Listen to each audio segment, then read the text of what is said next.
Headlines आपने जानी, bulletin का आगाज करेंगे। नए साल पर महंगाई का तोहफा तैयार, यूटिलिटी स्टोर्स पर कीमतों को आग लगेगी। घी 75 रुपए किलो, चीनी 19 रुपए किलो और आटा 25 रुपए किलो महंगा मिलेगा। यूटिलिटी स्टोर्स पर सिर्फ बेनज़ीर इनकम सपोर्ट के मुस्तहकीन को ही रिलीफ दिया जाएगा। वकास अजीम हमारे साथ मौजूद हैं। वकास, आगाह कीजिएगा नई कीमतों के हवाले से। जी, हुकूमत ने यह फैसला किया है कि 1 जनवरी से यूटिलिटी स्टोर पर जो सब्सिडी दी जा रही है उसको 2 हिस्सों में तकसीम किया जाएगा। जो बेनज़ीर इनकम सपोर्ट प्रोग्राम के मुस्तहकीन है उनके लिए अशिया की कीमतें बरकरार रहेंगी, लेकिन जो आम सारिफीन है उनके लिए चीज़ों की कीमतों में इजाफे का फैसला किया गया है। और आम सारिफीन के लिए 1 जनवरी से घी की कीमत 75 रुपए फी किलो बढ़ाने का फैसला किया गया है, जबकि चीनी की कीमत में 19 रुपए फी किलो इजाफे का फैसला हुआ है। और यूटिलिटी स्टोर पर आम सारिफीन को आटा 25 रुपए फी किलो तक महंगा मिलेगा। ये भी फैसला किया गया है कि जो आम सारिफीन है उनको माहाना चीनी 5 किलो की बजाय 3 किलो फराहम की जाएगी, लेकिन जो BISP के मुस्तहकीन है उनको 1 माह में 5 किलो चीनी की फराहमी जो है वो जारी रहेगी। हुकूमत ने यह फैसला किया है कि जो BISP के सारिफीन है वो अपना शनाख्ती कार्ड 5556 पर भेजेंगे और उनको एक OPTP मौसूल होगा जिसके साथ BISP लिखा होगा, लेकिन आम सारिफीन के लिए भी एक OPTP होगा जिसको दिखाकर वो यूटिलिटी स्टोर पर जाकर अपनी खरीदारी करेंगे, लेकिन उनके लिए जो चीजें हैं वो 1 जनवरी से महंगी करने का फैसला कर दिया गया है। ठीक है, बहुत शुक्रिया आपका। स्पीकर कौमी असम्बली ने PTI अरकान के इज्तिमाई इस्तीफे मंजूर करने से इनकार किया है। मेंबरान को इनफरादी तौर पर बुलाया जाएगा। मुलाकात में शाह महमूद कुरैशी और परवेज खटक शरीक न हुए। असर कैसर की क़यादत में वक्त में स्पीकर से मुलाकात। इस्तीफे इज्तिमाई ही होंगे, PTI अड़ गई। तहरीक इंसाफ ने इस्तीफे मंजूर न होने पर सुप्रीम कोर्ट जाने का ऐलान कर दिया। फवाद चौधरी कहते हैं अगर 11 इस्तीफे मंजूर कर लिए तो बाकी क्यों नहीं हो सकते। तहरीक इंसाफ का कल से एहतजाजी तहरीक शुरू करने का ऐलान। हमारे 127 MNAs ने असम्बली में इस्तीफा दिया, उनमें से 123 MNAs ने असम्बली में खड़ा होकर इस्तीफा दिया। ये इस्तीफे इज्तिमाई थे, हम इज्तिमाई इस्तीफे देना चाहते हैं। हमारे इस्तीफे आपके पास आए, अब आप कह रहे हैं कि आप उनको कबूल नहीं कर रहे, लिहाजा अब हम सुप्रीम कोर्ट के पास जा रहे हैं दोबारा। सुप्रीम कोर्ट में हमने पहले भी ये कहा था कि जनाब ये स्पीकर साहब हीले बहानों से ये इस्तीफे मंजूर नहीं कर रहे। अब दोबारा ये साबित हो गया है। सुप्रीम कोर्ट हमें बताए कि अब इस मसले का क्या हल है। इस्तीफे इज्तिमाई ही होंगे, शहर शहर ये तहरीक चलेगी और इमरान खान इंशाल्लाह 3 हफ्तों बाद फिर अगली हुकूमत अमली हम देंगे। वज़ीर आज़म शहबाज शरीफ से army chief general Syed Asim Munir ने मुलाकात की। मुलाकात में मुल्क में अमन व अमान की सूरत हाल पर तबादला ख्याल किया गया। जनरल सैयद आसिम मुनीर ने वज़ीर आज़म को पाक फ़ौज के पेशा वाराना उमूर पर ब्रीफिंग दी। वज़ीर आज़म शहबाज शरीफ ने पाक फ़ौज की काविशों और कुर्बानियों को सराहा। वज़ीर आज़म ने पाक फ़ौज की पेशा वाराना तैयारियों पर एतमाद का इजहार किया। कौमी सलामती कमेटी का अहम इजलास कल होगा। वज़ीर आज़म शहबाज शरीफ ने कौमी सलामती कमेटी का इजलास तलब कर लिया। इजलास में सिविल और अस्करी क़यादत शिरकत करेगी। Chairman joint chiefs of staff committee, बहरी, बर्री और फ़ज़ाई अफवाज के सरबराहान, ISI चीफ और DGMO इजलास में शिरकत करेंगे। इजलास को मुल्क की दाखिली सिक्योरिटी सूरत हाल और बॉर्डर सिक्योरिटी पर ब्रीफिंग दी जाएगी। ज़रा के मुताबिक इजलास में दहशतगर्दी के खिलाफ मरबूत हिकमत अमली वज़ा की जाएगी। कौमी सलामती कमेटी इजलास में सिक्योरिटी सूरत हाल पर अहम फैसले मुतवक्के हैं। कौमी सलामती कमेटी इजलास से कबल एक और अहम इजलास तलब किया गया है। वज़ीर आज़म ने अपनी मौशी और दाखिली सिक्योरिटी टीम का इजलास बुला लिया। इजलास में वज़ीर दिफा, वज़ीर ख़जाना, वज़ीर इत्तलात और वज़ीर मनसूबाबंदी शरीक होंगे।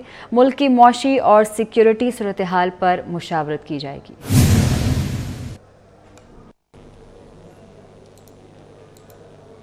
चीनी कंपनी ने ईरान से इजाफी बिजली की दरामद पर एतराज़ कर दिया। ज़रा के मुताबिक ईरान से गवादर के लिए 100 मेगावाट बिजली का मंसूबा नाकाबिले एतमाद करार दिया गया है और सिक्योरिटी और तकनीकी खदशात इसकी वजह बताए जा रहे हैं। चाइना पाक पावर कंपनी गवादर में 300 मेगावाट के मंसूबे पर काम कर रही है और ज़रा ये बताते हैं कि दरामदी की बजाय मकामी थर कोयले पर मुंतकली की तजवीज़ पर भी एतराज़ है। बात करेंगे हमारे नुमाइंदे अवैस क्यानी से। अवैस, आगाह कीजिए। جی بالکل، جو سب سے اہم چیز ہے کہ چینی کمپنی نے ایران سے ذاتی بجلی کی درآمد پر اعتراض جو ہے کر دیا ہے۔ ایران کو گوادر کے لیے 100 میگا واٹ بجلی کا منصوبہ ناقابل جو ہے اعتماد قرار دیا ہے۔ سیکیورٹی اور تکنیکی خدشات جو ہے وجہ قرار دی گئی ہیں۔ چینی کمپنی پاک پاور کمپنی نے اپنے تحفظات کا حکومت کو ادا کر دیا ہے۔ چینی کمپنی کا حد سے گوادر تک 500 kV ٹرانسمیشن لائن کی تجویز پر بھی اعتراض سامنے آیا ہے۔ پاور پلانٹ کی گوادر سے تھر ری لوکیشن کی تجویز بھی ناقابل عمل قرار دی ہے۔ درآمدی کے بجائے مقامی تھر کوئلے پر منتقلی کی تجویز پر بھی اعتراض انہیں لگایا ہے۔ چائنا پاک پاور کمپنی گوادر میں 300 میگا واٹ کے منصوبے پر کام کر رہی ہے۔ ٹھیک ہے، بہت شکریہ آپ کا بحث کیا ہے۔ کورونا وائرس کی نئی قسم نے خطرے کی گھنٹی بجا دی۔ ملک میں وائرس کی نئی قسم XBB کی موجودگی کی تصدیق ہو گئی۔ کورونا وائرس کی نئی قسم XBB کے 24 کیس رپورٹ ہو چکے ہیں۔ حکومت نے احتیاطی تدابیر پر عمل درآمد مؤثر بنانے کا فیصلہ کیا ہے۔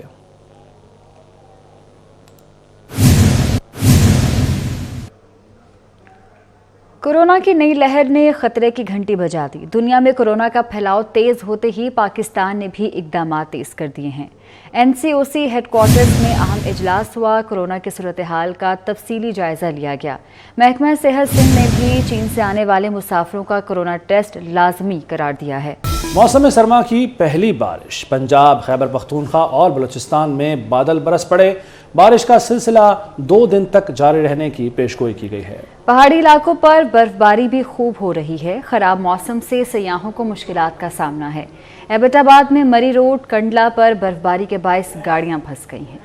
ملک بھر میں سردی کے ڈیرے، پہاڑوں پر برف باری، بارش سے آسمان دھل گیا۔ ضلع خیبر کے علاقے وادی تیرا میں موسم سرما کی پہلی برف باری، اب تک 10 انچ برف پڑ چکی۔ وادی تیرا کا حسن نکھر گیا۔ خیبر پختونخوا میں کوہاٹ، پشاور اور متعدد شمالی علاقوں میں باران رحمت سے خنکی بڑھ گئی۔ ملکی کوثر مری میں موسم سرما کی پہلی برف باری کا آغاز ہو گیا۔ سیاحوں کی بڑی تعداد نے مری کا رخ کر لیا۔ مال روڈ پر خوب رش دکھائی دے رہا ہے۔ سیاح برف باری سے لطف اندوز ہو رہے ہیں۔ وادی نیلم کے پہاڑوں پر بھی برف باری، لواد بالا، تاوبٹ، گرے سکیل، جاگرا میں ہر طرف برف ہی برف۔ انتظامیہ کی جانب سے لینڈ سلائیڈنگ کے خدشے کے پیش نظر شہریوں کو محتاط رہنے کی ہدایت کر دی۔ آزاد کشمیر، راولاکوٹ اور نواحی علاقوں میں بھی طویل خشک سالی کے بعد ہلکی بارش کا سلسلہ شروع ہو گیا۔ باغوں کے شہر لاہور کے مختلف علاقوں میں رمجم نے موسم حسین بنا دیا۔ ایبٹ آباد گلیات میں برف باری کے باعث مری روڈ، کنڈلا سمیت مختلف مقامات پر گاڑیاں پھنس گئیں۔ گاڑیوں میں موجود سیاح محصور ہو گئے۔ ایبٹ آباد انتظامیہ مری روڈ سے برف ہٹانے میں ناکام ہے۔ مظفر آباد میں پیر چناسی میں برف باری سے پھسلن کے باعث سیاحوں کی گاڑیاں پھنس گئیں۔ راولپنڈی، اسلام آباد، اوکاڑا، پیر محل، پاک پتن، شیخوپورہ، چیچاوتنی، منشر آباد، خانیوال اور شورکوٹ سمیت پنجاب کے کئی شہروں میں بادل برس گئے۔ بلوچستان میں کوہلو، یوب، کرک، سندھ میں گھوٹکی اور گردونواں میں بھی بارش۔ محکمہ موسمیات کا کہنا ہے ملک بھر میں بارشوں کا سلسلہ آئندہ 2 روز تک جاری رہ سکتا ہے۔ اس دوران پہاڑوں پر برف باری کا بھی امکان ہے۔ مظفر آباد پیر چناسی میں برف باری میں پھنسے 233 سیاحوں کو ریسکیو کر لیا گیا۔ سیاحوں کو سراں ٹورسٹ ریسٹ ہاؤس پہنچا دیا گیا۔ کمشنر مظفر آباد مسعود الرحمان کا کہنا ہے کہ تمام سیاح اب خطرے سے باہر ہیں، انہیں کھانا اور گرم مشروبات مہیا کیے جا رہے ہیں، جبکہ تمام سیاحوں کو ان کی رہائش گاہوں پر پہنچایا جائے گا۔